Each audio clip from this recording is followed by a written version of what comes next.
think is the craziest thing that you've seen so far in Italy, or something that maybe scares you a little bit? The craziest thing is that when they gave the news that they were going to shut down almost everything, a lot of people from Milan took a train all the trains in the middle of the night to go back to their homes in South Italy.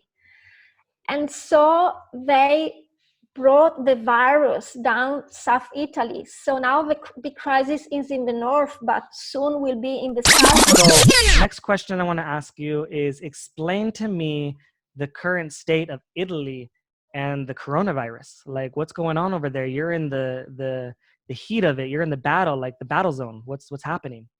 Yeah, well, Kevin, I'm talking to you from Brescia, which is one of the major towns in northern Italy that are, struggling against this virus. And I'm talking to you from the lockdown in my house. I'm not allowed to go out if not for work, for business, or to go to the grocery shop. I need to have also like a form filled because if the police stops me, I need to have a reason to be out of my place. And this is kind of scaring. But at the same time, I totally understand all these strict measures because the situation here is really, hospitals are crowded at the moment. The situation is really awful and scaring. But at the same time, I'm really proud of my country because we are trying our best to keep the spirit high. You've probably seen all these videos of Italians singing on the balconies during this time. A lot of people is going to give his blood to the hospital because we run out of blood. There are many money fundraising. All the VIP in Italy, all the wealthy people is giving a lot of money to help the hospitals. So we are 2 weeks behind where Italy is. In 2 weeks, the US is going to be in the same state as you. They're already locking down San Francisco, right? As the time that we're recording this, right? Is Los Angeles absolutely. next? I'm in San Diego. Is San Diego next? So then the question is, if we are next and you are locked down for 3 weeks, do you have enough food? So that's just a valid question, right? Yeah. As far as like, just, is it for enough? Sure, this virus is quick because in some way it's not that lethal. So its danger is that it's very quick and you can have a lot of people in the same time with the virus. And so that's the big problem. It's going to be a problem for the hospitals to take care of all these sick people. Maybe I also have it and I don't even know. Maybe I don't even have symptoms. Maybe I did it and I don't even know because I'm healthy. But if you have a former sort kind of disease or whatever, you're weak and you are in real danger. That's the big point of this virus, and it's quick. It's very quick. But if people is going to follow the rules, so stay 1 meter far, don't go in crowded places, wash the hands very careful, don't touch stuff, things can be controlled, I think.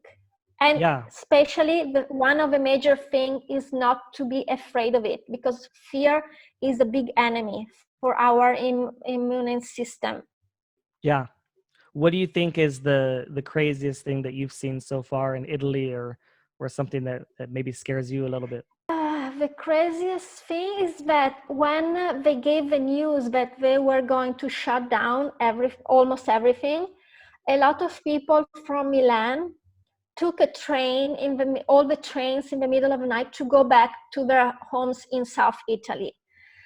And so they brought the virus down South Italy. So now the big crisis is in the north, but soon will be in the south, where also the healthy system, the sanitary system is not at the level of the north of Italy. So it's going to be even more dangerous. So why these people acted like that? That has been scary to see all the people running, catching last minute train, crazy. So this is really scary situation, and the fact that they act without thinking to their relatives, their families. Yeah, 100%. All right, so my next question is eating meat the cause of some of these deadly viruses that we're seeing, like Ebola and SARS and MERS, and now the COVID-19 coronavirus? Is eating meat or eating animals really the cause of a lot of this? And if we stop, like, could we prevent some of these things? Well, all these huge, crazy virus come from China, and they're connected to animals. So these are viruses that come from animals, and the fact that they have these open markets with all these animals, and all these recent and huge viruses come from there. It's also the SARS, this coronavirus, and all the latest virus come from there. And it's proved that they come from animals. So that's a big point. That's the point. We can't go ahead eating meat, and especially to have the animals treated in this way, because this is also affecting us.